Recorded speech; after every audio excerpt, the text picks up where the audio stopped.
basically, and has been very, very impressed with the job that Rafa Benitez has done.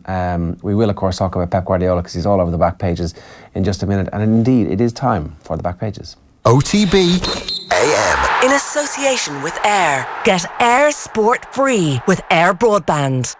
Yeah, I kind of lied a little bit here because it's not Pep who's on the back page, but it's Jose Mourinho who's on the back page of the Irish Independent this morning. Rain and pain for United in City title triumph. And that kind of sums up Jose Mourinho's mood yesterday. It lashed rain, and it was a bit of a pathetic fallacy because the team were absolutely rubbish as well. In the Examiner, they do go with Pep numero uno. That's obviously a file picture of him because he was playing golf with Tommy Fleetwood yesterday. Guardiola becomes the first Spanish manager to lift the Premier League title after Manchester United hand the title to City. Here's an actual picture of Pep yesterday leaving the golf club where he was spending the afternoon. I don't know if that's like, oh, don't take my picture. Oh, come on, take my picture. Two other stories. Clubs keen to sign Jackson. This is Gary Doyle's story about certain clubs who are interested in signing Paddy Jackson after he had his contract revoked. Clermont Auvergne are at the top of the list of that one. Exeter, though, have said that they don't want to sign him. And they're saying that Robbie Henshaw will be fit to play. There's a 16-page GAA supplement in the Examiner this morning as well, and they're talking about Nemo back on the road again just a couple of weeks after being beaten in the All-Ireland Club final. Quickly, The Guardian, there you go. That's the split screen that you want to see. It's Pep celebrating and Jose looking miserable in the rain. City had a title by shock United defeat, and now they want more. Vincent Kompany straight out saying he wants to do back-to-back titles, which is pretty interesting because they really do think that maybe Vincent Kompany won't be playing football for Man City next season. And then there's the actual players who did it on the field of play for City from a while back, obviously, because maybe that's from Saturday night. No, it's not. That doesn't look like Wembley. That looks like it's at the Etihad. So yeah, looks like an old random stock picture. Yeah. Hey, listen, it ticks the box. I mean, there was a sponsors thing they put out yesterday, City. I don't know if you saw this. I haven't seen it. I meant to look at it. Is it as rubbish as everybody? Particularly cringy, but they obviously recorded it at some point. You know, about winning the league. Yeah. It's ages back. Yeah, it looks like it. Yeah, sort of a manufactured celebration situation, like one of these ads or something. You know. But anyway. We'll play it later because it is Etihad Airways official as opposed to Man City. Yeah, exactly. So the sponsors get access to the players to do something, and lo and behold, they've done something. That's what they do. Cringe-worthy. Yeah, we'll crack on with the Irish Times. They actually kick off with rugby on the front. Henshaw may return for Scarlets clash, and then we've also got Ken Early writing that Mo Salah should win Player of the Year, in his opinion. I would agree with this, but Owen Sheehan, who normally sits there but is gallivanting around the States, is like, no, Kevin De Bruyne is the best player in the league. I'd be in the Kevin De Bruyne argument. Would you, yeah? I think Liverpool have dropped points in 14 games this year, and Mo Salah's played in all of them, as far as I'm concerned. So, I mean, City have...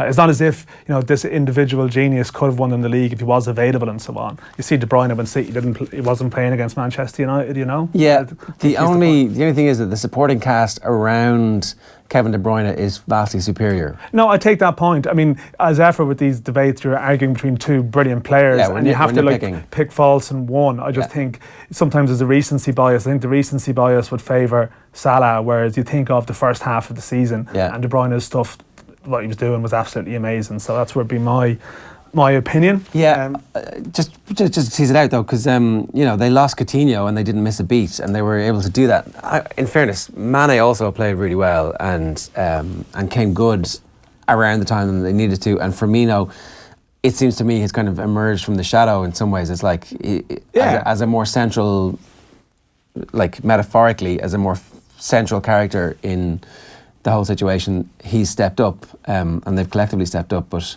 I don't know, you just maybe because it's a little bit unexpected that Liverpool have a player this good. No, it's true, and it's probably where he's come from, and you know, he's a bit of a lovable character as well. I think there's a likability that plays into it too. Yeah, De Bruyne is kind of sullen. De Bruyne has that, you know, he has that sort of cranky streak in him, and also he's a giant ego. I'm good. He's got a giant ego. It never really works. Struts around the place, but I still think for me, across the entire season, De Bruyne. Yeah, every day of the week. I mean, I don't think there's going to be a massive outcry. Yeah, it's hard to know because the voting time, I mean, Ken makes the point, the voting point is crucial. There's around February, March. So Salah hasn't hope. Well, I mean, he was good then, but if it was today, I can see why there'd be you know, Salah be. I mean, they should just get onto this electronic voting thing, surely. It seems a bit futile. That you could get a nap, but they'd never download it. They're footballers. They wouldn't bother, it's actually true. In the Star, we have Paul Over, which obviously a reference to Jose hitting into the Manchester United players and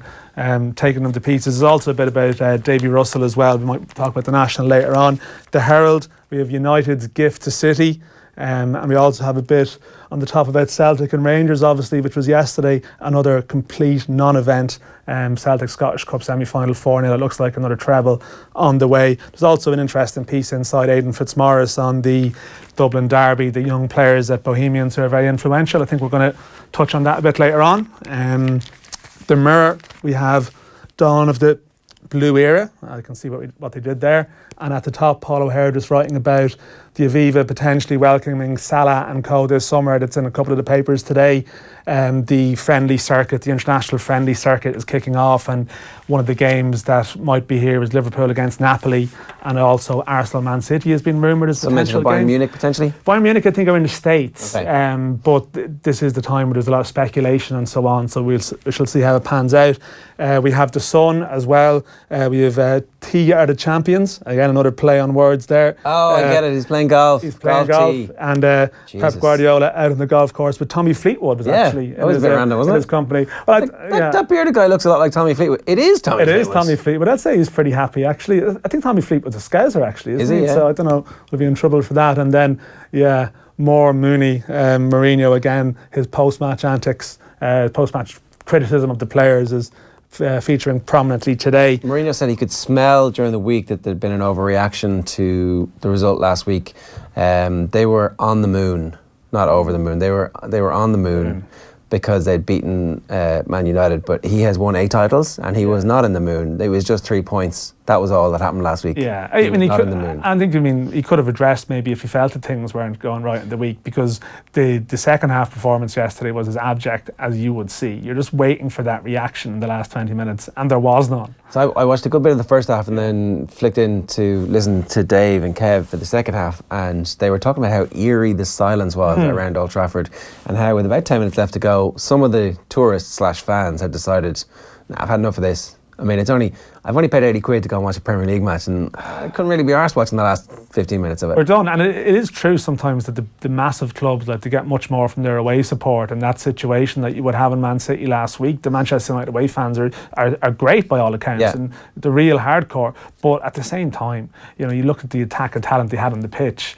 and they couldn't force a corner, let alone a shot, let alone sort of any pressure. It was extraordinary. Like, I mean, West Brom, they win the game, but you'd be struggling to really build an argument about this, like, backs against the wall heroic display. They won, but they weren't sort of making these last ditch Richard Dunn in Moscow tackles at the end.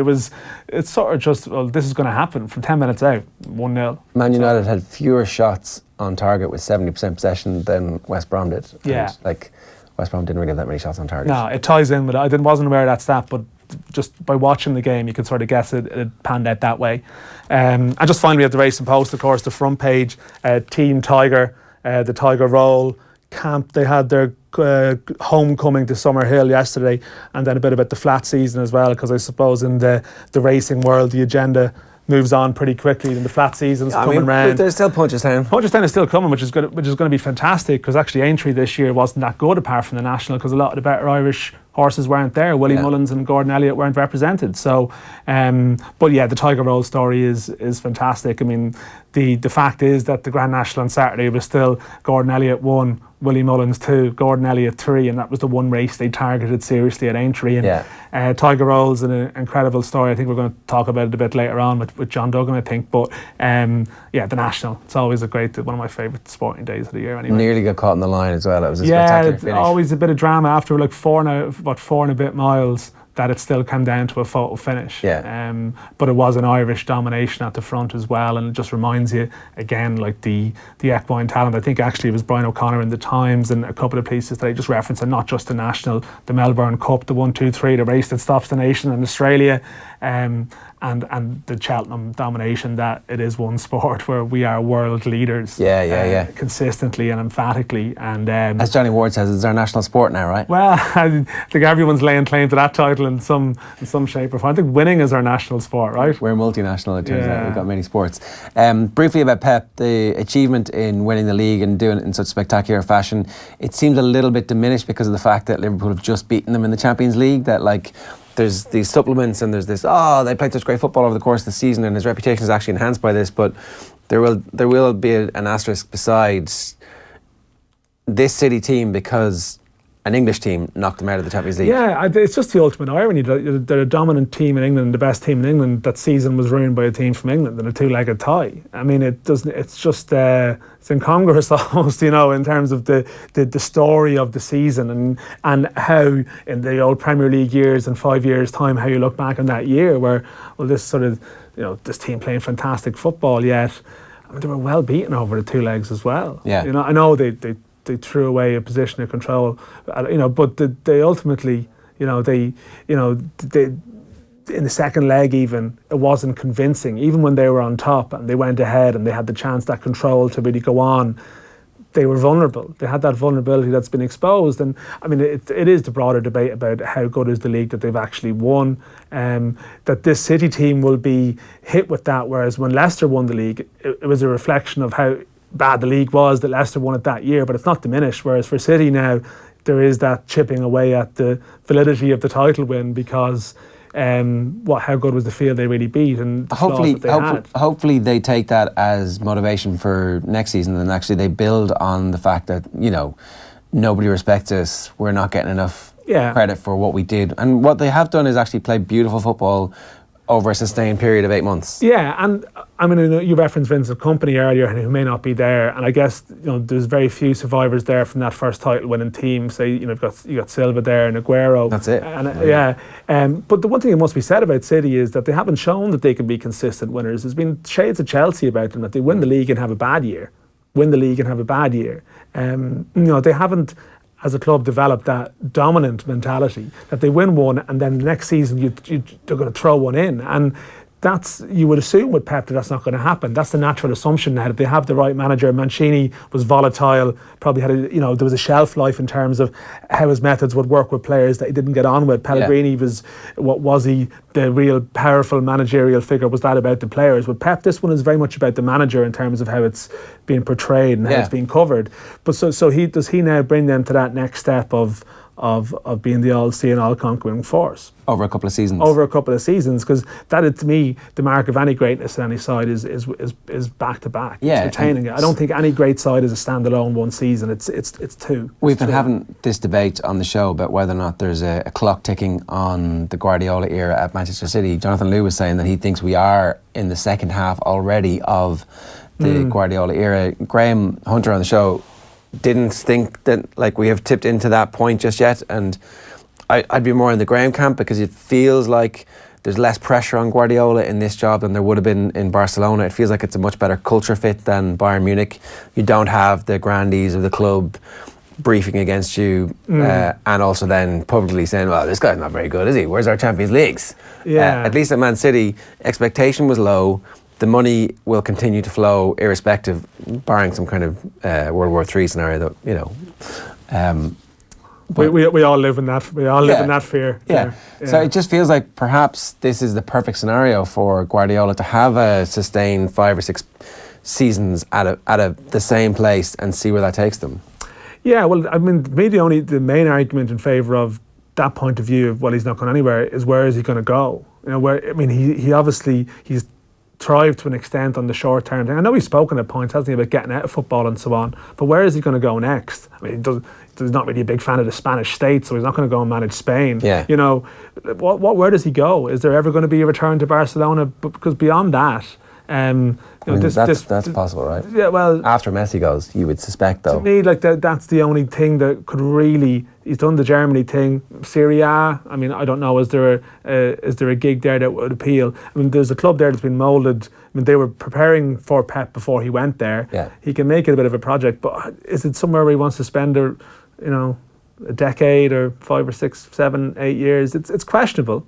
But I think Barcelona is probably the only team that could tempt him away to another job. Yeah, the age profile of the current City team, and also whoever they buy next, you do sense that this is a team that has the resources to keep their best players together, irrespective of how good they get. No matter how good Kevin De Bruyne gets, Man City are always going to be able to pay him the money he craves for that. There's no cap on that. It's not like it's not like if you get really good at Liverpool, the Liverpool fans think, someone's going to steal us. No, they don't have that insecurity. No, but then again, I suppose they had the marquee player that people have really wanted. I mean, they had it with Aguero. You know, you assumed he was going to go to one of the Spanish giants. Didn't really happen. I know he had injuries at times, but he seemed to be building up to that profile. De Bruyne, are they going to get to a situation where they want him? I'm not entirely sure. So, but I assume he's going to do more shopping in the summer as well. Yeah, that's the thing. He's still got to work out the defence, and that's from a position of having won the league. So it's not bad. Let's show everybody that cringy video that we were talking about. Here are the Manchester City players celebrating in advance of actually winning the title.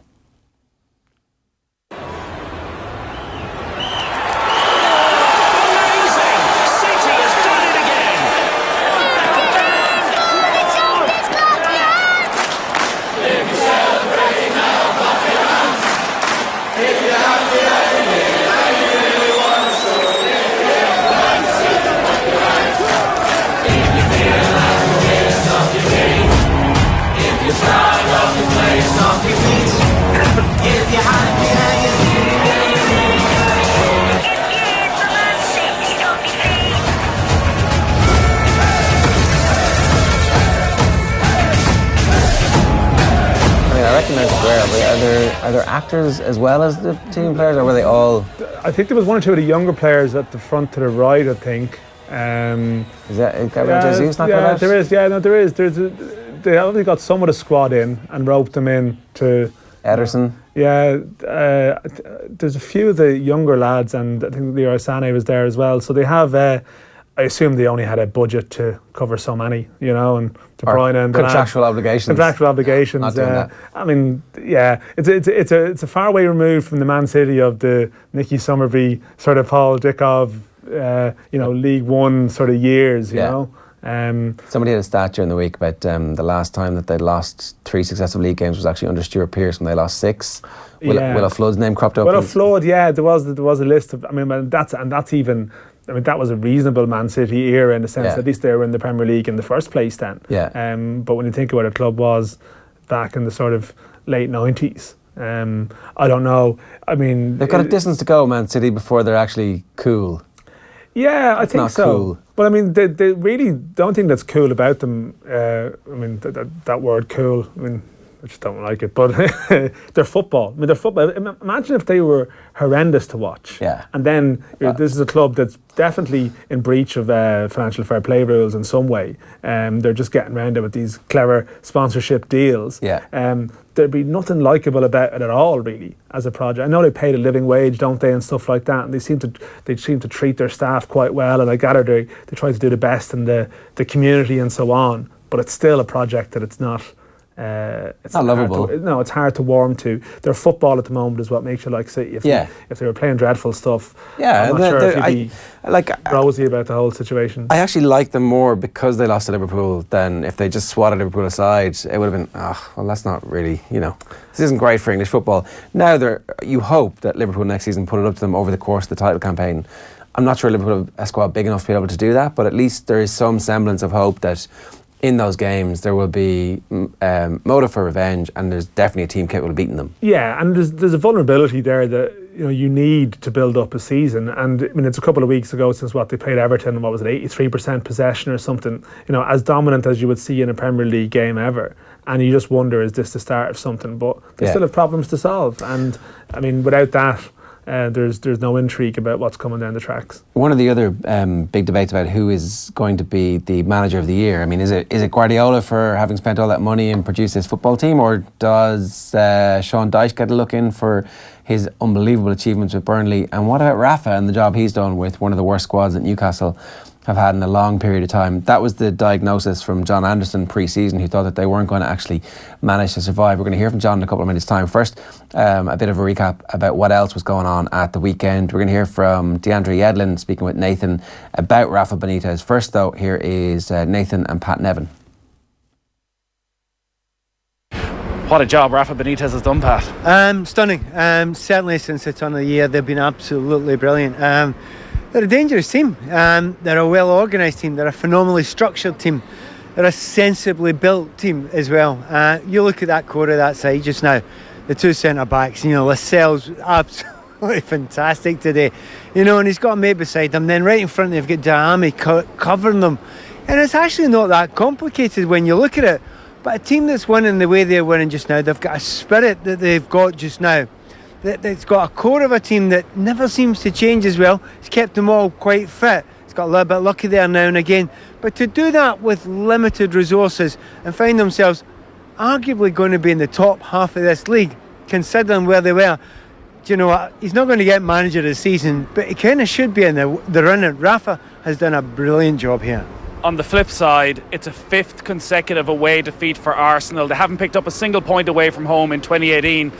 They've lost to Newcastle, to Brighton, Spurs, maybe never acceptable, but a decent quality of opposition, and also Swansea and Bournemouth. I know you're not reactionary with these things, but looking at Arsenal's performance there with the money they've spent, we're going into another summer of should he stay, should he go? Is it just past that now? Does he just have to go? To be fair, I think it would have been right to go last season. And just a word on Rafa Benitez. We hear all the time from players who worked under him how good he is as a tactician and how good he is working man on man with defenders. What have you learned from Rafa Benitez this season? Yeah, I think for the most part, just picking my times to go and when not to go, and positionally, when to press, when to sit back, just reading situations a bit more. And obviously that comes with games and experience, and he's obviously put his trust in me and played me a lot this season, so I'm learning from that. But every day on the pitch, we're working on tactics, and while it may not be the most fun thing to do, it's shown that it's helped the team massively. And I think it showed today we're a tough team to break down, and when we get on the attack, we have a lot of quality, so it's obviously helping.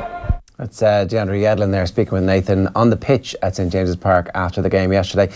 We can say good morning to John Anderson. How you doing, John? Yeah, very well, thanks.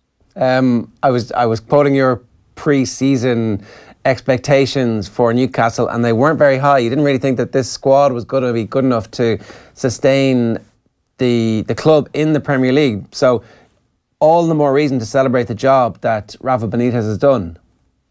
Absolutely. Unbelievable job. Him and the players. The players have been exceptional as well. Rafa Benitez tactically has got everything right, but he needed the players to be able to go and do exactly what he wanted them to do on the pitch, and they've been exceptional. I have to say, going back to November, December, when they lost 8 out of 9, it didn't look good. It looked like it was going to be a real relegation scrap.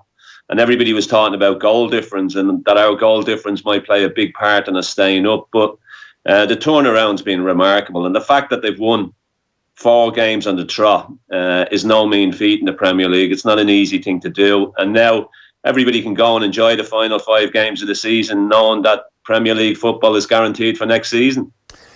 Any team who can actually win 4 games on the spin, there's something deeper there. It's not just a kind of fluky, you win 1 game. It's like good quality performances sustained over 4 matches like that, and that means that the coaching and the management eventually is kind of rising to the top. Yeah, definitely. And there seems to be a real happiness about the esteem in which Rafa is held by the people there, by the Newcastle fans. I even think media-wise, he seems to be. I think he invited them away when they were in a training camp in Spain, let them in, watch the team train.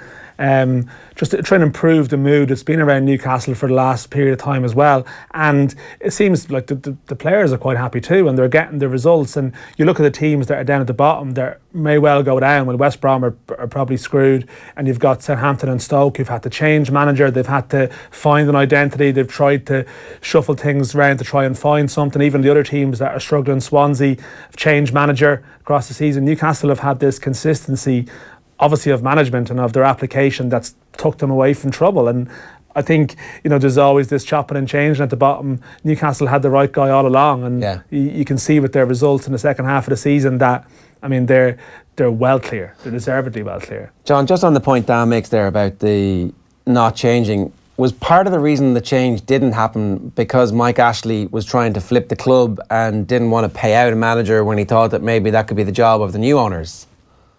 Yeah, absolutely. I think the buyout, everybody thought it was going to happen. Unfortunately, it didn't. And I think the summer will be interesting to see whether that's going to come back again, whether somebody will come and buy the club. Rafa Benitez is a huge part of the football club, as Dan has just said, because supporters have taken to him. He's bought into the culture of the football club. He's bought into the culture of the area. And he's bought into the culture of the people. And if Mike Ashley had have got him or got rid of him, he would have had an uprising on his hands. He's people are saying now, if he's given the money, if he's given the right tools, what could he achieve here? All of a sudden, expectation levels have risen dramatically. The early part, before the ball was kicked in the summer, it was all about just staying in the Premier League. Will we be able to stay in the Premier League? And a lot of people are saying that Benitez should actually get manager of the year for the job that he's done here at St James's Park. When you say he's bought into the culture of the club, how does that manifest itself? What are you talking about? What has he actually done that has made people believe that he understands the history and what it means to the area? I think from the bottom down, he's got everybody involved in the running of the club, the tea ladies, the ground staff. He's got time for everybody. It's everybody's football club, and he's bought into what the club means to the people of this area. There's only the one football club in the city. Everybody in this city bleeds black and white. It means so much to the people. The position that we're in, we get 52,500 people every home game. It's remarkable, really. If we were top of the table, if we were a Manchester City, you'd have to go and build a new stadium, because the stadium at this present time wouldn't be big enough, because as I say, every home game for the last since Christmas has been a sellout. West Brom come here in a couple of weeks, absolutely nothing to play for, and you can't get a ticket for it for love nor money. Yeah, and John, though, in saying that and in saying the positivity that's around Rafa, are you confident he actually will be there at the start of next season? Because that still seems to be a going concern.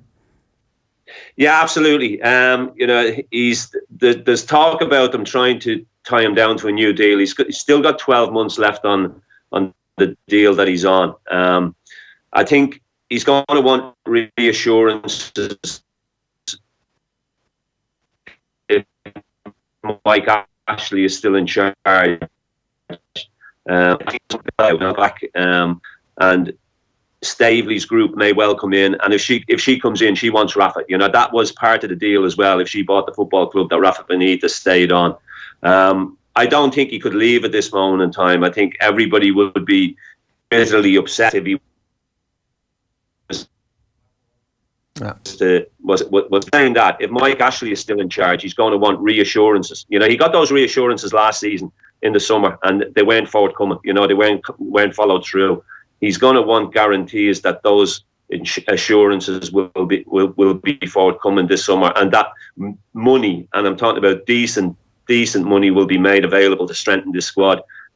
Because what this squad has done is been remarkable, but I doubt very much whether they could keep doing it. They need to add quality to the squad. One last question for you. How bad were Arsenal yesterday?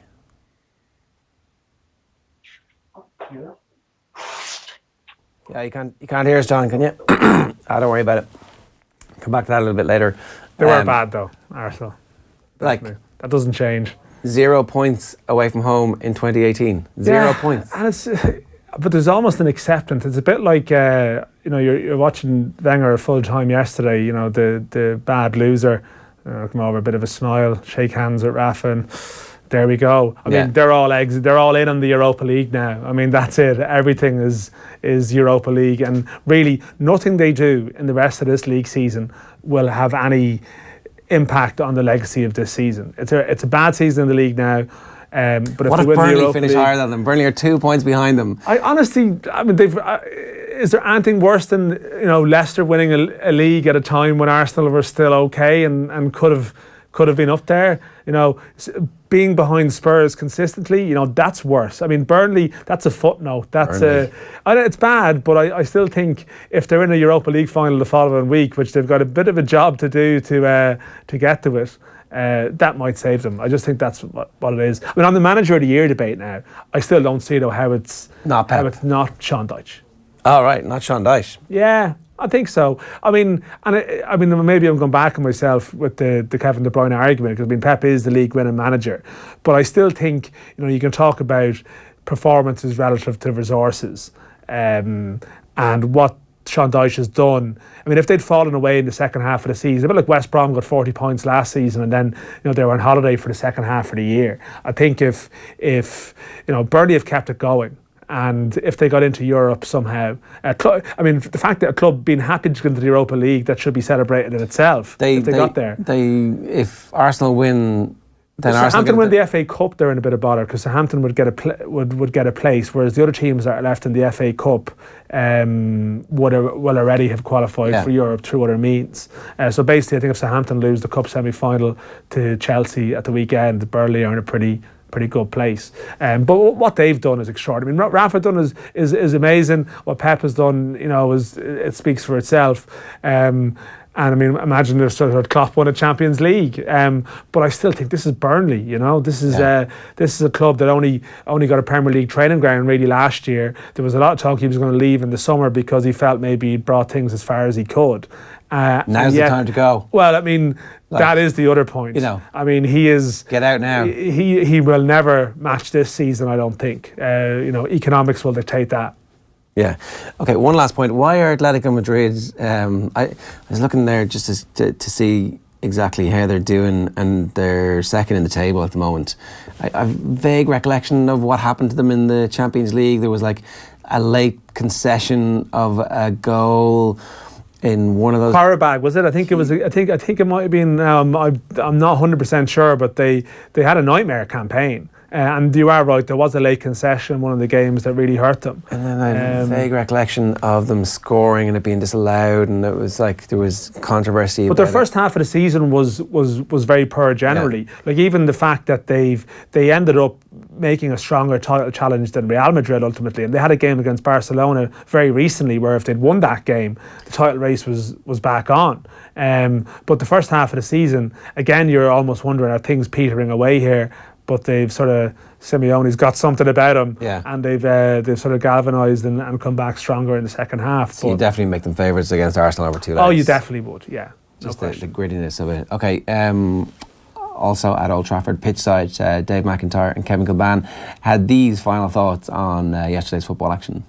Does last week's second half performance against Manchester City change the mindset of Jose Mourinho? And I think we're all pretty much in agreement, probably not. He certainly won't change his mindset, the way he goes and approaches games. And I think today showed that he didn't necessarily... I mean, again, sometimes it's the players on the pitch that aren't necessarily showing any spark, and I understand that at times. But is he setting up his side, giving them the message, let's go and get at them, let's travel with the ball, let's get crosses into the penalty area, get Romelu Lukaku into the game. They just didn't do anything. They didn't show any spark today. There was no life from them. It was lifeless. That's how it was today for Man United. And I just thought throughout the game, watching the game, it's pretty dull. That is what you get sometimes when you watch Man United. It's lifeless. The crowd was flat today here. The crowd where you could hear the moans and groans throughout. You could hear individuals shouting out. And United lacked, as I said before, in so many different departments throughout the pitch. And I think that just transcended into the support. And a week out from being the hero in the derby, Paul Pogba was hauled off after an hour. Yeah. Really had no effect on the game whatsoever. Another one of those performances we've kind of become used to from him, where he seems to flit in and around the game without actually doing anything. Yeah, I think sometimes at times, as Manchester City did last week, if they go at Man United, then it creates gaps the other side, and that maybe frees up Paul Pogba a little bit. But today, yeah, he was pretty ineffective, as a number of his teammates actually were as well. They were pretty ineffective, should I say, throughout. And I think the body language in coming off, he was surprised he was getting substituted. You could see him look to the ground first of all. He saw his number, he kind of ignored it at first, and then he kind of shook his head and went off. Jose Mourinho gave him a little round of applause as he was leaving, but that message was clear to me. You're chasing a game and you're leaving, or you're taking, one of your best players, your most expensive buy off. That said it all to me today by taking Pogba off. Yeah, what's going on at Man United? It's to me, like, I just don't think it's going to happen for Jose. You know, that you watched them, right? They're a couple of seasons into his tenure there. He has spent a fair bit of money, no matter what he might try and spend it otherwise. And you watched him yesterday and you're thinking, they're going to have to spend a lot of money again to address this. Because there's a combination of players that either aren't playing for him or are just devoid of confidence. They got a great deal in theory, got a great deal on Sanchez.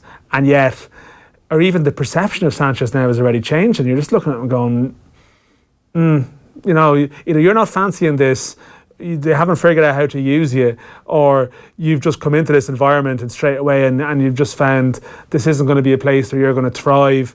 I mean, as the lads mentioned there, you know, you would think Pogba after the Derby performance, well, this is it now. You know, this is, I mean, that's where you play him firstly. But secondly, that just there will be some kind of natural confidence boost. And that it's all evaporated within the space of 7 days. It just goes to show you just cannot, you know, overreact to one performance, to one result. A couple of things just fell their way in the second half. And not fell their way. The players performed and they got a great result. You can't just completely sort of denigrate that. But what happened yesterday is more in keeping with a theme from the Sevilla game. It's more, you know, over 2 legs, you know, form over a period of time. That, I mean, you watch them at home, and I know their home record at the start of the season was quite good, but there are times where they're just very laboured, hard to watch. It's dull. It's functional. Functional. It's not exciting. It's not. There's not sort of a flamboyance. There's not. Oh, you don't know what's going to happen next. You could call that result. It's easy to say it now, but you could call that result from some way out. And that old United magic about the late goals and this sort of thing that's almost hard to tie down what it is. This magic that works for them. It's gone Totally. And I think he's I mean, very of Nathan yesterday. Only Liverpool and Manchester United have beaten Man City in the league, and both have followed that win by losing to the team bottom of the league. I mean, it's a great stat, but I'm not sure if you can cause and effect. Were they wrecked? I mean, I don't know. I think there's more to it than that. And I think, is there a bit of like Mourinho thinks there's something wrong with the character of this group, and that they're celebrating like way late in the season when it's too late. You're celebrating madly the fact that you've beaten City in the Derby when really there's only one winner from the league this season, and that's City. That actually there's a kink in the group. Their character's wrong. Yeah, but I mean, can you buy character, or is it something that's fostered by how you run the club and how you do things? And it's both, right? Have you made decisions that have maybe chipped away at the character? And I just maybe you've got a mixture of like a few bad apples, plus you're not fixing the culture, and it's like no. And I mean, his own sort of excuses earlier in the season about not spending when they'd spent 300 million, and I just don't think people buy it anymore. Yeah. When you talk about the loss of magic, I think he's lost his magic, and I'm not sure if this is something that he can flick the switch and go get back to a situation where he can just mould together a team that really believes in him, and you hear the players like him. The lads working over there, they say the players quite like him. Yeah. But the stories still come out about how shocked they are about how he's bullying the left back. Luke Shaw. Yeah, how he's bullying Luke Shaw, and how surprised they are at that. But the point about him losing the magic, right? The evidence is there, but he keeps reminding us about how great he was, about how it's only 3 years since I won the league at Chelsea. I have all of these trophies. It's like I've won 8 league titles. It's like, okay, grand, you did do all that, Jose, and you were the special one, but that's the past. Yeah, that stuff was powerful, but it's sort of very into sort of laughingstock territory now, where after every defeat, that he reminds people of what he did and what he used to do. And I mean, we've experienced it a small bit here, where Martin O'Neill, when he's under a bit of pressure, has had a bad day. Well, I've been a good manager. I won this and I won that, and no one's denying that someone has been a very good manager. But people are in the here and now. Things are evolving. And that team isn't evolving in a way that you could say with confidence, well, next year is going to be their year. You're not watching them. You might have that slight feeling about Liverpool now. Exactly. Clicking, which is, I mean, I'm still not sure I'm 100% sold on that either. But at least Liverpool there's a bit of momentum going into the end of a season. Liverpool have a centre-back who you think is going to be their best centre-back for the next 5 seasons, and they have an attacking triumvirate who you think, if they can keep them, they're going to be great. With Manchester United, where are you going? That part of the team is fixed. Yeah. And it's always going to be brilliant. Yeah. You've spent money on Lukaku, yet his record in the big games is questionable. You spent money on Pogba, and the relationship with him seems to be very hot and cold. You brought in Sanchez, and straight away he seems to be misfiring. So, and that's without even sort of going into, maybe is there a commanding centre-half figure, or can they have an excellent goalkeeper, but will that goalkeeper suddenly be wanted again by Real Madrid after the Navas sort of meltdown last week? So there's no area going forward where you're thinking, they're going to be dominant in this position or this area. Ashley Young has been probably their best outfield player, or certainly has been in the conversation for best outfield player this year. He's not a long-term solution in the fullbacks. He just isn't. So, so if you sign Lukaku, you kind of need to build a team around him, and you need to. This is how the team is going to function. They're not doing that. If you've got Sanchez in the team, do Sanchez and Lukaku ever really work as a partnership, or what does your team look like? If Sanchez is in your team, can you also then play that type of centre forward, or is he like a signifier of what you want the team to do? And is Sanchez going to be someone who puts the effort in and runs, or has he now decided that actually, well, when I was thrown around at Arsenal, things worked out okay for me? Yeah, and that's it. I mean, okay, they signed Matic, which was certainly a bit of a coup at the time. But then, again, the questions about where ultimately a lot of it revolves around Pogba, because he was supposed to be that dominant figure. And yet, if he is more effective as that almost a number 10 or that breaking forward player like he was against, where he's freed up a bit to go and attack, then do you need someone else with Matic? That's a key position. You sell Pogba, right, this summer? I don't know. I'm not sure if they can. I'm not sure if they'll be able to sell Pogba. PSG are stupid enough to give him. PSG, okay. Maybe they are the one buyer in the world. They are the one buyer, but if Pogba digs in and says, no, it's better for me to be here. I mean, I've left here before once. Am I going to leave again this easily? You're going to have to produce a lot of cash to make me leave. I'm not sure if that's going to necessarily be made easy for them. And that's also an admission of failure as well. If you let Pogba go, I think there's a bit of pride at play here as well. If you decide to get rid of him, then one of the keynote things that's happened here, you've got that wrong. You took him off yesterday when you're like it's 0-0 still. You've got a chance to win the game. That's an admission of failure, right? So you would think so. I mean, it's just a bigger kind of I mean, he's made that admission now. It's like, I can't. Or is that just punishment, and can he get him back? Is it trying to draw a reaction in some way? But is that what works? Again, you think that Mourinho's trying to lay down, the law, and he's come out afterwards and he's had a bit of a go with the players. I know after every defeat he's always game playing, but he just seems to be fiddling around here in a way that he doesn't seem to be at one with the group. And I don't see how you can just go and buy the players and suddenly make this all click. They need City to regress, in quite a serious way to come back into a situation where you think they could finish ahead of them. Yeah. All right, a couple of quick comments. Paul Little, how you doing, Paul? Says, good God, what was that City video? Was it a promo for their airline? Yes, it was a promo for their airline, but it was also the song that you sing to children if they're happy in their nappy, and that was how Manchester City decided that this was a ditty that would resonate with their fans and customers of their airline. Yeah. If you're happy in your nappy. A couple of taxi drivers in Manchester there as well, just to build up the local feel. Yeah. It's success, in inverted commas, bought and paid for by an Arab benefactor's money. Nothing for any club to be proud of. Liverpool, Spurs, Arsenal and United all earn the money they spend, whereas the likes of City, PSG and Chelsea needed sugar daddies to buy trophies. Well, that is completely wrong about Manchester United. All of the money that Manchester United has spent in recent seasons has been financed by debt from the Glazers. Sure, they earn loads and loads of money. They earn that money to pay down the debt that the Glazers saddled the company with. It's one way of doing business, but it's is it any different from, at least there was an oil product in the ground that got sold to people to go and make plastics and travel around the world with. The Glazers used a financial instrument to load the company with debt, which they then made sure that they were able to sell tractors in Ukraine with, or Armenia, or wherever the tractors analogy was supposed to take me there. Yeah. There's no I'm not sure. I don't think John W. Henry isn't exactly straightforward. There's a shortage of altruistic sort of good guys at the top end of the Premier League. Yeah. The money's all coming from from somewhere.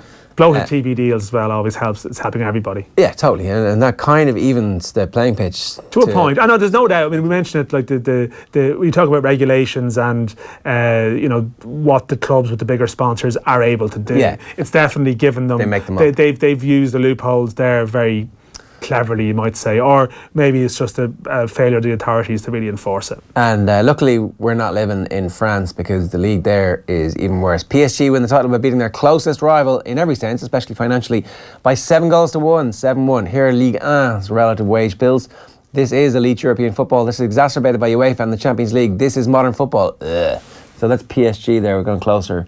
6.3 million. Is that their average salary for... The average footballer gets paid £6.3 million.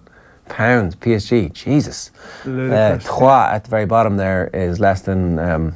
Monaco would have been higher in terms of their expenditure, but obviously they've had to cost cut a bit the last couple of years. The billionaire got a divorce. He got a divorce, yeah. But there was, I mean, at one point the other clubs were kicking up against Monaco, right, because of the tax breaks that they were getting. But it appeared as a slightly a bigger advantage at play now with PSG. Atletico beat and drew with Roma. Not bad results when you see where Roma have ended up in the Champions League. It says at Juan Jose 16. So thanks for that reminder about how well they did earlier on in the Champions League. And hashtag the spending one never had the magic. He has just been outspent, says Michael Greeny. I mean, he definitely had magic at Porto when he wins the Champions League. That was the magic. And even that first Chelsea team, that Chelsea team, of course, that was the new money of the time. It's almost sort of the figures now. Abramovich coming in and buying a couple of players like Duffer from Blackburn and a few others. But those players definitely loved him. You listen to how Duff speaks about it, and Lampard and those players. He had something with that team. There's no doubt he had a bond with that team, and he was the right manager for that team at that moment, for where they were on the curve. And then he goes to Inter and wins the Champions League. It's amazing. Yeah, no, and there's no doubt, but it just seems that he's getting angrier and more at war with the world and trying to preserve his reputation or whatever it might be. And I'm not sure where he's going to be in 5 or 10 years. I don't think the rest of his football career is going to be happy, to be honest. All right, here's Kenny Cunningham on Friday's OTBAM with Dave and Johnny Ward talking about his newfound appreciation for the League of Ireland. Would you manage the League of Ireland? Would I manage the League of Ireland? The whole League of Ireland? That'd be a job. Would you manage in the League of Ireland? I would certainly consider. It hasn't been an option for me some years previously, just in terms of I'd have to make a big commitment over here in terms of time. But I have to say, going forward, I'm a big fan of the League of Ireland. I enjoy watching the football over here. So it's great. You talk about the new stadium in St. Pat's. We're so used to people maybe talking it down in terms of what we're lacking. Oh, this is a disgrace. It's amateur night. But, we have to look at the bigger picture sometimes, flip it on its head a little bit and look at what's good about the league. And there's so much good get out there, in particular the young talent, I feel, and which has always been there. So, to answer your question, I certainly wouldn't rule out for that reason, because I'm a fan of the league and I enjoy working alongside that type of talent. Yeah. So, one of the reasons that we're playing that is because we want to talk briefly about the Dublin Derby at the weekend. Aidan Fitzmaurice has a good piece in the Herald on the Bows lads who've come back from England and what's next for them. We'll talk a bit about that. But also, I want to play you this. Here's the Bows fans celebrating their equaliser. Oh, we'll get this in a second. It is... Rory, you're here now. We're going to go to the White Sox, so we better establish it. How are you doing? Not too bad, yourself? Dan, you weren't at this game. I wasn't at this game. Following on Twitter. Rory was at the game. You were at the game. We're going to get to that bit in a minute. Yeah, he was. If you see a sort of a man running uncontrollably down the steps, it's possible it could be Rory. It's entirely possible. Very much so. Yeah, we'll get to that in a minute. Oh, we're getting to it. It was. I mean, Bows had Bows have beaten Rovers 3 times in a row in the league now, and it's gone from being just one of these things that happens to a trend. And Stephen Bradley is the Shamrock Rovers manager at the moment, and he's under real pressure. Even though he's done okay generally, the Bows results are absolutely killing him. You're saying at the minute, how tenuous is it? I still think he's okay. I mean, they've lost 5 out of 11 games this season, 2 of them against Bows. The other games were against Cork, Waterford and Dundalk away, who are the current top 3, and they were a bit unlucky in all those games. At the end of the match, the fans applauded them off. There was that sense of they're going in the right direction, and then they play Bows at home on Friday and they lose, having led at half-time, which is exactly the same as the first game of the season where they led at half-time and lost. They were booed off the pitch. They were taking a bit of abuse from the locals. And I felt before the game on Friday that this was a huge game for their season, and the mood of their season could be dictated by what happened in this game. And the fact they've lost it has undone, I think, a lot of any credit they had at the bank has maybe been wiped by the sort of the nature of the defeat. Well, let's look at this footage from Copa 90. This is what happened when the equaliser went in.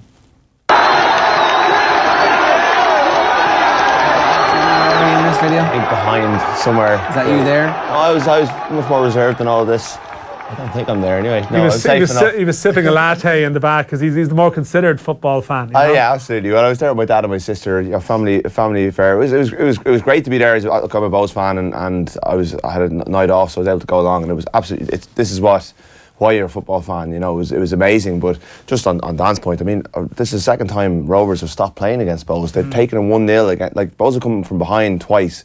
They've been 1-0 up, kind of trying to kill the game, wasting time, 65 minutes, and Bows, a team of part-timers and amateurs, the point. This is just against a full-time team who haven't really beaten anyone this season. Bows have just beaten Bray and Rovers. Have been able to beat them twice coming from behind, and that's why Rovers fans are so unhappy. That is the point. I think it's the nature of the rivalry is that Rovers are the full-time club with a reasonable budget. Bows are a part-time team now. They had their financial troubles, and the club is finding its way again, and it's found its way in an admirable way in terms of its connection with the community, the connection with the players, and now they haven't performed in a lot of other games, and Bows have been wound up by Stephen Bradley's comments before every game, speaking about, well, this is their cup final, this is a big game for them, and Bows have shoved it back in their face every time. Now they probably need to start delivering in other games too. They're almost in danger of proving the point by delivering in the Rovers game and not the other ones. But I mean, it's a great occasion. Like, it's a great derby. The rivalry, I think, the last couple of seasons, I think the games have all pretty much delivered in some way. They've delivered a story in some way, and I was sorry to miss that one on Friday, but it's definitely a game I would encourage people. There was there's a bit of edge around the game, there's a bit of tension around the game, but I wouldn't sort of hype it up or be hysterical about it. You know, it's still one of the really good occasions in Irish sport, I think. And the young lads coming back from England who are helping Bows. Yeah, well, they have a young team, and they had a young team out there on Friday. They have Dylan Watts, who was excellent, who's actually on loan from Leicester until July. He's ex St Joseph's Boys and UCD, went to Leicester a couple of years back, been in their under-23 team, hasn't quite worked out for him. Unsure where he goes from here, but he was excellent, played with real confidence. They've Dara Leahy, the left back from Coventry. It was his first released by Coventry, his first goal in senior football. You could just see it him afterwards, buzzed and owned Stokes, who come back from Leeds. Like, you know, they're the three players that Aidan Fitzmaurice referenced today. And I mean, they are part of the story of the new League of Ireland now. The league is very young. The average age is 24. For a lot of guys, particularly this winter, a lot of players seem to have come home, and yet they're using it to fill themselves with confidence. They've regained their love for football again. It can only be a good thing. Yeah. And Bows are amongst the clubs, and Rovers, it must be said as well, have some very decent young players too, and around the league. That this is the way the league needs to be going forward. The reputation of the league, I think, when you spoke about Kenny, you played the clip of Kenny Cunningham speaking about it there, and I think they touched on it in that discussion on Friday too, that when I was growing up, and when you were going up and going to games, like there's a lot of romance about that time. The old part-time guys, Patsy Frayne having a smoke on the bench when he was substituted, and there was a charm about it. But I think if you want to develop a personality for a league that has its place in the modern football world, I think being a league for young players to develop their careers, to go to another level, there's no harm in that, because there's loads of selling leagues around Europe or development leagues around Europe. They pretty much all are, really. The difference here, we get no money for them, because we have a history of being beaten down and taking nothing for our players, because if you look for money, you're getting in the way, you're stopping them from going somewhere. That's what needs to change. But in terms of the profile of the young players you have around the league at the moment, I think it's actually in a good place, and that can be where the league stands in the Irish sporting market, that you can go to this league and see guys who can play for Ireland in a year, in 18 months, maybe in years from now you can see them play for Ireland next week. We're miles away from that, I think. But that's where you have to be going towards. There was a nice blend there on Friday night as well, in that you had those young guys. You had Darragh Leahy just back from Coventry popping up with the winner, but you also had an equaliser from Dan O'Byrne, who used to stand in the Bows singing section as a young guy who will never probably go to England and play at that level, but was able to score on a televised game in front of a big crowd and celebrate. Carl Moore was at the famous 6-4 game as a kid. He's come back from Man City years ago. He's had a solid career in the League of Ireland. So you have a connection between the fans and the players that's just come about because they've ended up at Bows. But you often lose that in the League of Ireland. A lot of times the players don't really care about the league. They actually support United or Chelsea, but you actually have a bit of passion there, and that connection helps as well. So it's not just a team of kids who you don't know who are all looking for a move. There's a bit of a connection as well. So one last point about this, Dan, you were writing about it at the weekend about how, does the league need 3 stadiums in Dublin? It does. It clearly does, because there are always going to be 5 or 6 teams in Dublin, given the population centre and the history of football in the city being so important, that actually having a proper Dalymount Park for Bows, and hopefully, I think, Shelburne to call home. I know it might be heresy for the fans of the two teams, but ultimately, like a proper ground sharing system where they can both generate revenue and they can both become sustainable regular entities, that's only going to vastly improve people's matchday experience, which in turn improves the atmosphere, which in turn hopefully lifts the whole thing, right? Yeah, I mean, exactly. I mean, you speak about an image of sort of vibrancy and, youth and players and so on. You want to see that around the grounds as well, and facilities. There's no doubt tied in with that. And I mean, there's no doubt that the Patrick Select plans are hugely ambitious. I touched on it in a piece on Saturday. They've got a long way to go before they can get there, and I'm still not betting on this happening. But I think the concept of it happening is not something that people should be scoffing at or thinking that this is fanciful talk. Like, this is still a city of 1.5 million people. You spread it out to the sort of metropolitan area, it's bigger than that. And 3 sort of medium-sized modern football stadiums that in some ways can accommodate other sports too, or whatever it might be. That's not pie in the sky stuff if they're properly managed and maintained. Why would you exist if you didn't strive towards that? Smaller stadiums will lead to brilliant atmospheres. Like definitely. The Bournemouth Stadium is a capacity of 11,000, but people go, that's the best stadium to go and watch a match in the Premier League because it's so small and Fulham tight. would be another one in the Premier League, actually, a real compact ground, but also as well, because it gives you opportunities as well to host underage tournaments, or the women's international crowd was great last week.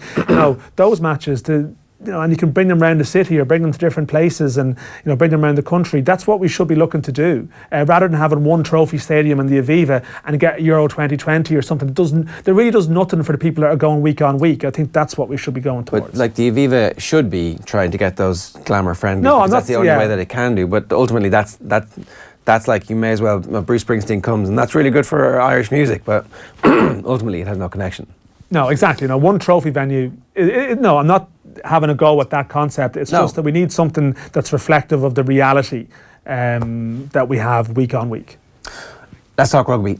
Okay. An All-Ireland final.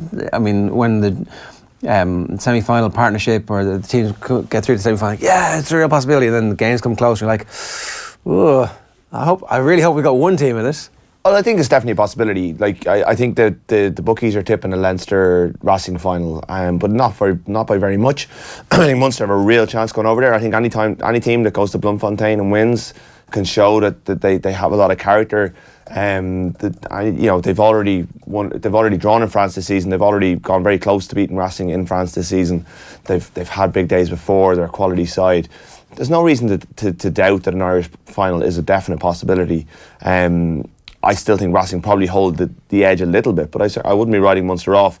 And I think Leinster equally could be beaten at home by the Scarlets, but disregarding this weekend's third string performance, which was really poor, it gave the impression that the first team had been working pretty hard on a Scarlets plan. So, look, I think it's definitely on. I don't think there's any doubt that it's on, but it's been on before and it hasn't come to pass. Well, we'll do the Munster game in a minute. We'll start with the Leinster game. Leinster owe Scarlets for last season, and they owe the tournament for losing in the semi-finals, and also it's a home semi-final. So you would think that it's set up for them, that they've got the motivation, there's no complacency, and also they have just about the balance of players coming back from injury. Although I wonder if Henshaw is a realistic starter, and I wonder if Sean O'Brien is a realistic bench. Yeah, they're good. They're valid questions. I think Sean O'Brien looked very rusty on Saturday. He carried his left arm quite heavily. Came off at half time. didn't really make any impact in the game. Maybe he was minding himself to get through it, but Leinster, I think the management have made a decision over the last couple of seasons, based on kind of end of season performances, that they're no longer going to pick based on reputation, that they're going to pick, if a young guy's playing better on a week to week basis, they're not going to pick the guy on reputation. So that could squeeze Sean O'Brien onto the bench, maybe out of the squad altogether, I'm not sure. It's a big call. Robbie Henshaw, he's played more recently, so he'll have banked that. I mean, the Wales game isn't all that, or the Italy game isn't all that long ago. O'Brien had 20 minutes since Christmas. Yeah. And Henshaw there's more depth in the back row than there is in the midfield. So that's a boost, I think. Even if they're bringing him off the bench, I think having Robbie Henshaw back is a huge thing to have. So I think for all those motivating factors, Leinster need to put their chests out and say, look, we're the best team in Europe now. And play like it. I mean, they're 11-point favourites, which I'm very uncomfortable with. Yeah, that's brilliant. That's a bit mad, and that's come in. It was even bigger when the draw was made, which I was really surprised by. Scarlets have rested their entire squad last weekend, even more so than Leinster. They've beaten Munster and Leinster in Dublin last season. We've seen how good they can be. They've got really good players. They've got really clever coaches in Stephen Jones and Wayne Peaback. So they'll have no fear coming over. But I think, if Leinster put their best foot forward out, they can beat any team in Europe, and they won't have any fear of the Scarlets. They'll have all those things in the back of their mind, but they're good enough to beat anyone. Is Rhys Ruddock fit to play? No. I'm pretty confident Rhys Ruddock won't play this weekend. They're kind of doing the whole, we'll see how he pitches up this week of training, but the sense is that himself and Jack Conan are struggling badly. Right. That Luke McGrath will be okay, and that Robbie Henshaw will be okay. Jordan Larmour, is he a possibility? He did 80 minutes on Saturday night. He didn't look the player that he was before he went away, but Saturday's game was really messy, and it was the backs didn't get front football. Joey Carby didn't have a great night, so that was difficult for someone like Jordan Larmour to shine. He still set up a try for Barry Daly. He'll come through that. I don't think I can see him wearing the number 23 shirt. Someone who can come on and change the game. He does make the bench, yeah. I would think so, yeah. Especially because Rory O'Loughlin was on the bench the last day. He picked up a head injury on Saturday, so he's unlikely to make it. So it could be him or Henshaw. Like, they have some big calls to make. Can you get them both? So those two, and you'd have to drop Rob Kearney and start Joey Carberry. Yeah, that's not going to happen. Probably not. So this is Leo Cullen's challenge this week, is to pick the right bench, and they would admit themselves they got the end game of last season wrong. Johnny Sexton complained that when he had that bad game against the Scarlets in the semi-final, that he'd been too lightly raced after the Six Nations. He's played more rugby this season, but he's only played one game since Twickenham, which was a really good performance against Saracens. So there is a bit of they've been resting a lot of players. Munster have had to bring their squad to South Africa. They've all had a bit of game time. They've all been together, whereas Leinster have been chosen the opposite strategy. They've more Six Nations players. That could come back to bite them. I don't think it will in the semi-final, but I think they will need to play a lot of these players more. There's not a huge amount of games left, so I think they're going to have to play them pretty much every week for the rest of the season. Is it a more condensed season this year anyway, if they do make the final? Well, they get a weekend off because they've pretty much topped Conference A. The Pro 14 has become very convoluted, and they've topped Conference A, so they get the Maybank holiday weekend off. It sounds like a UEFA Nations League. You love permutation, in fairness. Yeah, this could be my route into rugby. Complicated permutation system. It just, it was a competition that didn't have a huge amount of public interest in the first place, and they've made it more complicated, which always makes life more difficult. The topping the conference gives them a weekend off a week before the final, which I think they'll take the week before the Champions Cup final, so they wouldn't have a Pro 14 quarter final essentially that weekend. So that's going to be good for them. You would think that they can rest everyone if they get there, but it's just a chance of getting there in the first place. Yeah, okay. In terms of game plan, what did they learn from last year against Scarlets? Like, how do you actually stop the Harlem Globetrotters approach to rugby that they seem to have? I think you slow down their ball. I think they gave the Scarlets backline Rhys Patchell and all an armchair ride. If you don't slow their ball down, you need to get in their faces, you need to get off the line. So that's where Henshaw comes in. Himself and Easton Nasiwa will be very aggressive midfield. Ringrose is probably more clever defender, but they need to get off the line, get in their faces and stop that ball getting wide to the speedsters on the edge. Always people look at the tries being scored out wide and they think what's going on the wings, but actually it's happening inside. You're not slowing down the ball. You're not getting their faces. You're not putting pressure on the centres who are delivering, or those forwards. We saw Jack McGrath throw a horrible pass on Saturday. If you can put pressure on a prop throwing a pass, he's more likely to make a mistake. So they just need to A, slow the ball down, B, get in the faces of the midfielders, and then C, just get their spacing right outside, which is probably the most difficult part of it. If you've given Steph Evans a one-on-one, you're in trouble anyway. you're depending on a one-on-one defender to make that tackle, and that's where they've struggled in the past. James Lowe is obviously somebody who has really excited every time he's got the ball, but he's also somebody who took a little while to get up to the standard of defence that Leinster would be used to, and definitely had a much improved defensive outing in the quarterfinals. Does he automatically start? Like, is there a possibility that we go, you see Easton Asiwa on one wing if Henshaw comes back and that Fergus McFadden keeps his place, or...? That's a possibility, and it's the conservative call, and what Leinster have been all season is being brave with their selections. I don't see that being the way to beat Scarlets. I think you don't tighten up against Scarlets. I think if Luke McGrath is fit, then Lowe starts.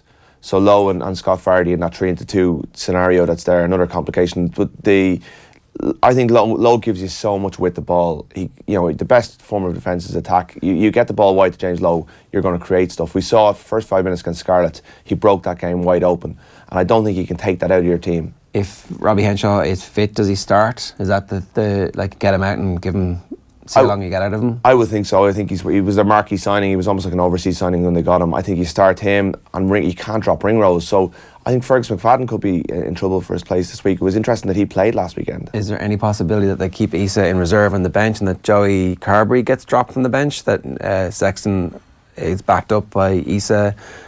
Possibility. I don't see it. I think even the fact that they moved Carberry to 15 last weekend just show, after 60 minutes, just showed that they're working on him to have him ready to be on the bench this weekend. Yeah. Carberry gives you a lot of bench.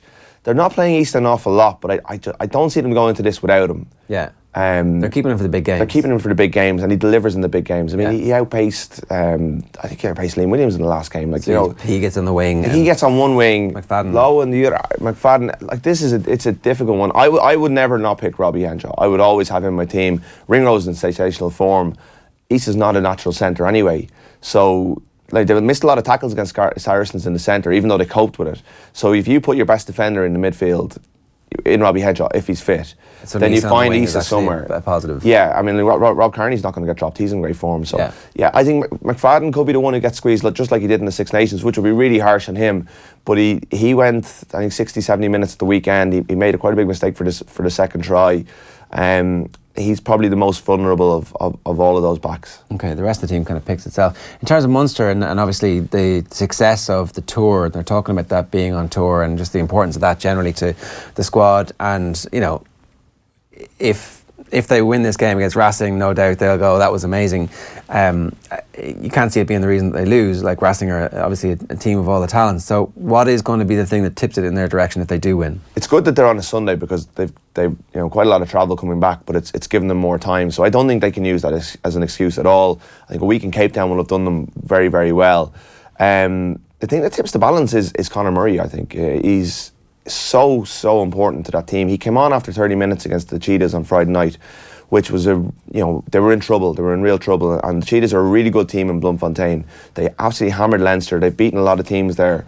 And they must have been thinking twice about making the sub. Like, it's like, oh, you're really only on the bench here because we need you. But like, beating the Cheetahs probably got them a home semi-final in the Pro 14, which probably earned the organisation quite a lot of money. So it was a big game, even though it was, I think Leinster could take their eye off the ball and still top their pool. Munster had to get out of Cheetahs with at least a losing bonus, and they also don't want to come in. Like, where Leinster rested everyone, it didn't really matter what happened on Saturday because their momentum starts today. Whereas if Munster played a lot of their players and they get a defeat, you kind of want to come in bouncing from that tour. You've had a nice week in Cape Town, up to Bloemfontein. You get a win in a place where nobody wins at altitude, a really tough place to go. And a really strong win, a really strong second half performance. But I think Murray is the difference, and I think we saw that in all their big games this season. Himself and Peter O'Mahony set the standards for that team so much. It was an arm wrestle when Racing came to Thomond Park, and then it was this kind of shoot the lights out when they played over in Paris under the roof at the U Arena. It'll be somewhere in between, I think, in Bordeaux, depending on the conditions. The more arm wrestly it is, I think the more it'll suit Munster. In terms of the Munster team selection, again, is everybody fit who they expect to be fit? And well, Keith Earls looks like he's going to come back, right? Which is a massive boost to everyone. Simon Zebo played at the weekend, which I think was ahead of what most of us thought when we saw him going off after 20 minutes of the quarter final. Totally. So they pretty much everyone on deck that he's like Chris Farrell, Jaco Taude is still out, but their pack is still pretty strong. think James Cronin is struggling a little bit. He got injured over in the first game in South Africa against the Kings. And their back line is probably going to be similar enough with Earls to come in and strengthen things. So we saw how well those centres played. They're brilliant, they're up against. It's not quite. It's a different challenge because Racing play a different way. They don't have the two absolute monsters in midfield.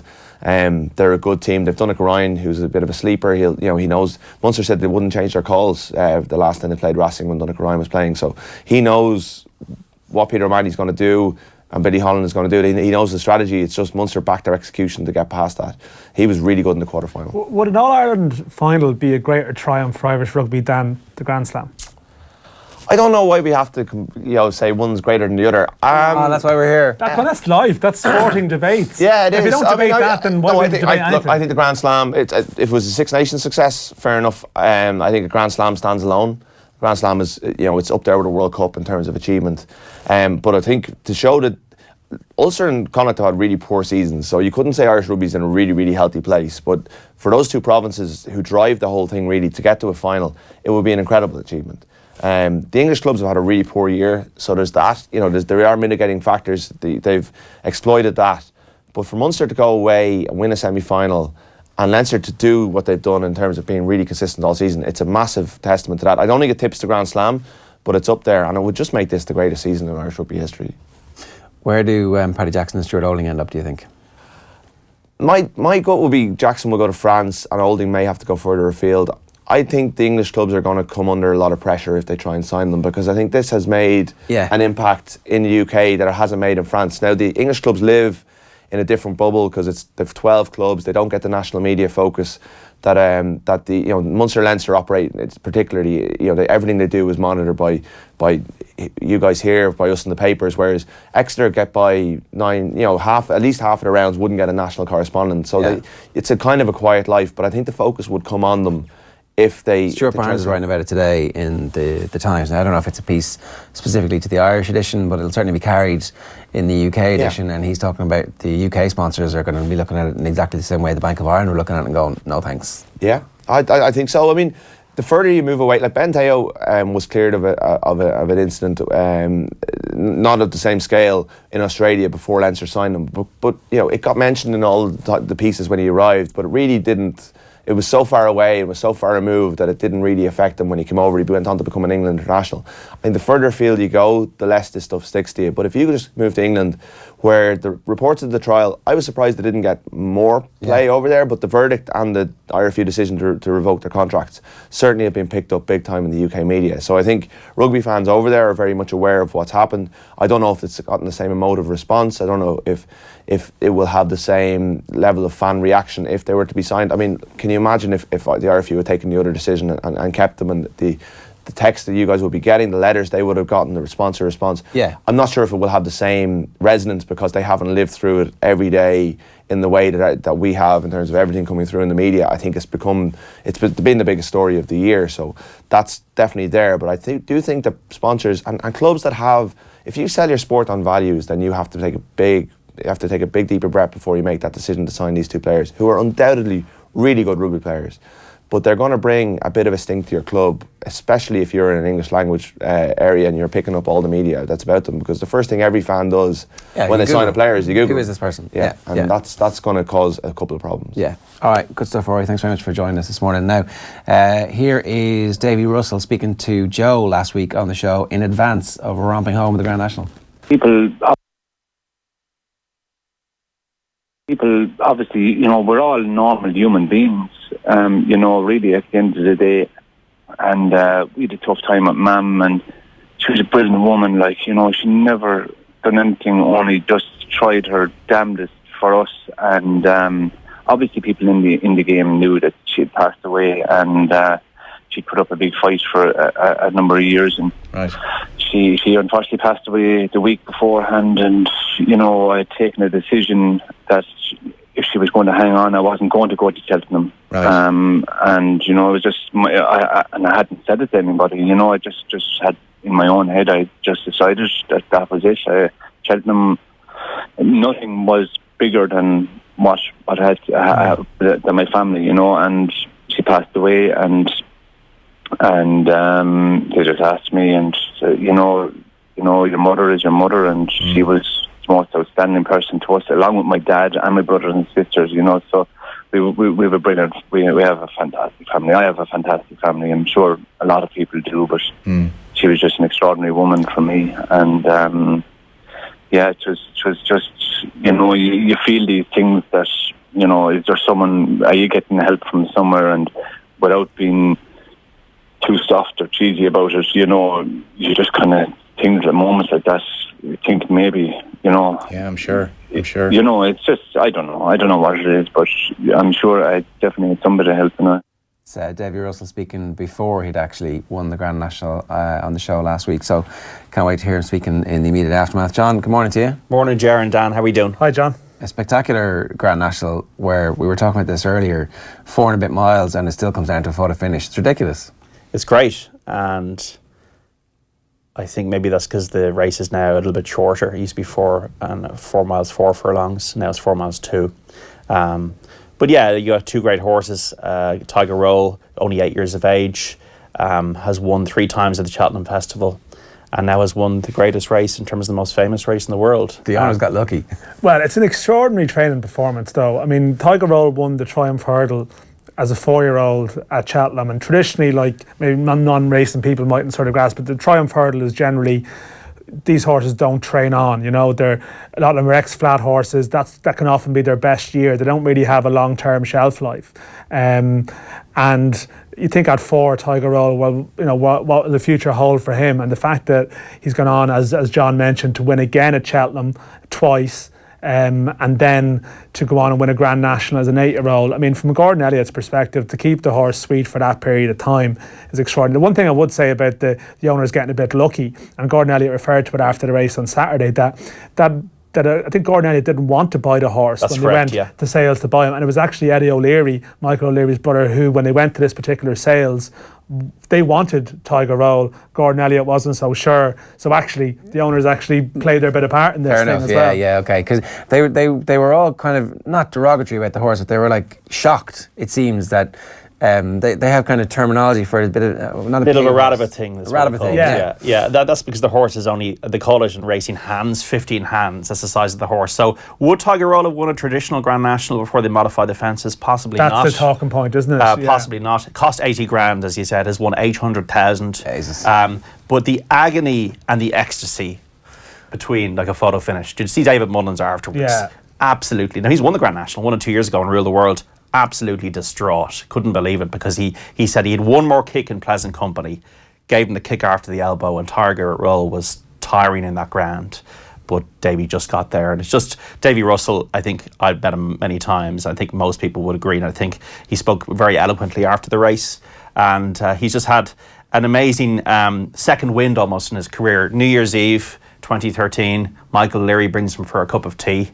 in other words the sack. Got his head down, didn't sulk, was mature about it, said, you know what, I believe in myself, I'm going to stick with it. A few months later, he won the Gold Cup on Lord Windermere. And he won his first winner for Gigginstown since he got sacked was Tiger Roll at the Triumph Hurdle at Cheltenham. So there's a great sort of symmetry in the whole story and how it's come around. And as John mentioned, like Davy Russell's 38 years old now, and he's probably riding better than ever. It could be argued, I mean, he's gone to a level in the sport that he probably he wasn't at it when he was 28. In terms of the perception and how he's viewed.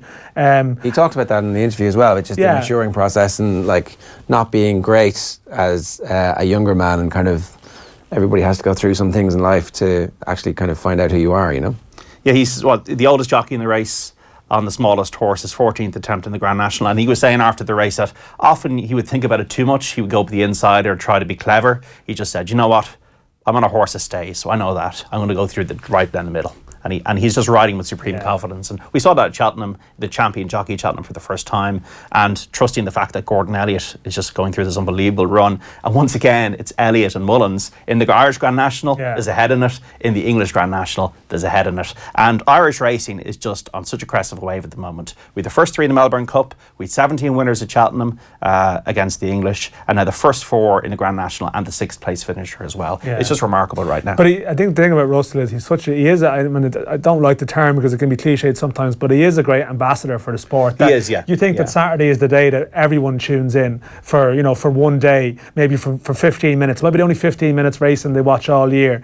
Even if the national, maybe in the racing fans' affections, for some of them, the Gold Cup is actually what they strive towards.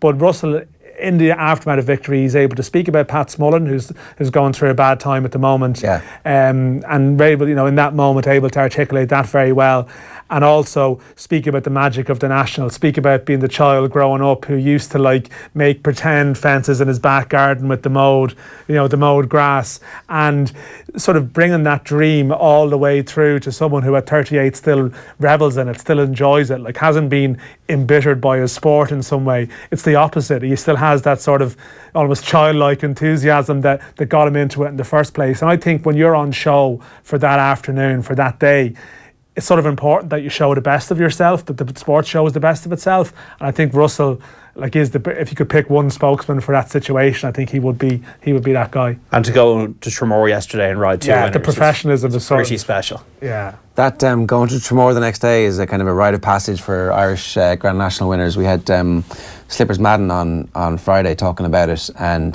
sure enough, he was on a flight home from Aintree. That was his first national that he won on, number 6 Valverde. Flies home and then goes to Tramore the next day, and it's it's hard to be look, it's won the national when you're in Tramore the next day. But well, that's your gig. I mean, those rides are booked in. Davy Russell falls at the first, he's in Tramore the next day doing his job. It's your bread and butter. Yeah, you have to do it, but I think that is that is just the real life of the jockey, of how things can turn. I mean, Derek Fox, who won last year's Grand National, he was riding at Newcastle on Saturday. Didn't have a ride in the race, you know. So it's the real life. 360 days a year almost. Racing mightn't be that glamorous for the jockeys. You have these days in the sun where they're in the spotlight, but really they just have to graft away 24/7. They're up earlier in the morning than even you are these days. A reminder that OTBAM is brought to you this morning with Air, the home of Air Sport. Get amazing live sporting content for free with Air Broadband. How was the rest of your entry, John? Well, I didn't fancy the winner at all at Tiger Roll. I didn't think he'd jump the fences, and it's just one of those weeks. You have a great week the week before, and you have a kind of a mixed week. So I was too busy to get involved on Friday. Saturday had a few bets, but I didn't fancy Tiger Roll. I didn't think Pleasant Company would do it either. So look, roll on punches 10. So what we're in the situation now is what? Let's draw a discreet veil over it. We're all the same. He's broke. I think that's what he's saying. Yeah. The Patrick Reed money's gone. So the gap is about 550,000 now between Willie Mullins and Gordon Elliott. Gordon leading in the race for the Trainers' Championship. 3 million on offer, over 3 million on offer. It'd be doable by an amazing feat of the entire season being overturned. You'll have to do it like what he did last year. I think the gap was, he was just under 400,000 down last year, and he finished 200,000 ahead after 9 winners and 5 Grade 1s. Now he does a very good hand, Willie, in the Champion Chase Stairs Hurdle and Champion Hurdle. The Gold Cup's pretty even between the two of them, but Gordon's got the likes of Sam Crowe to come back. So it'd be very huge. It'd be a huge achievement for Willie to do it. I think Gordon is very much the favourite, but I think they're going to really go hammer and tongs at it again next week, and it's going to be great. It's different. I mean, it's going to be a different Punchestown. You still hope, and we speak about the health of Irish racing, you still hope that at Punchestown there's a couple of small guys have a winner over the week as well. That, I mean, it is going to be relentless, and I think it could be thrilling. And they'll be throwing a lot of bullets at races, but you're still hoping there that you have a couple of stories, because that was probably the one thing that, for all that it was a great Cheltenham for Ireland, I mean, had Presenting Percy would stand alone as an exception, that you'd want a couple of small guy tales as well. You still can't lose that, I think, as a sport either. But I mean, the two guys, what they're doing at the moment is extraordinary. I mean, with Irish Grand National winners in terms of being trained and going to England to win an entry, so we got 8 in the last 20 years. Between 75 and 99, no Irish winners. So it just shows the health of the sport. And Daniel is right. I think National Hunt is under a little, it's great that we're going to England, winning these races and competing at the very top festivals. But for the day-to-day, it is turning a little bit into the flat, where you got 5 or 6 big owners. And the small man and the syndicates, I think that's an area which I'm sure they're doing already, but for the authorities to look at and say, you know what, let's push these stories, push these syndicates, like that great syndicate that won the Eddie Mack at Christmas at Leopardstown. The Denolis in the past, you had Peter Casey, that great trainer with Fleming Star. So the more of those stories, the better, and hopefully there'll be a few, as Daniel said, next week. You're not a bad week in the golf? Yeah, well, I put this on Twitter. Sometimes I just tweet these things out. I had Webb Simpson and Patrick Cantlay in the top 10. Webb Simpson was tied 5th, Cantlay 7th. So Cantlay is the graveyard of betting. It's the pleasant company of betting. When you bet, it's the first 5 in golf and you finish 7th, and it's just. But I got paid 7 places. Like, I mean, it actually tipped those bets into minor profit. Okay, Ger. Made 34 I'll be invited back then. Made 34 quid off 30 bets. That's all right.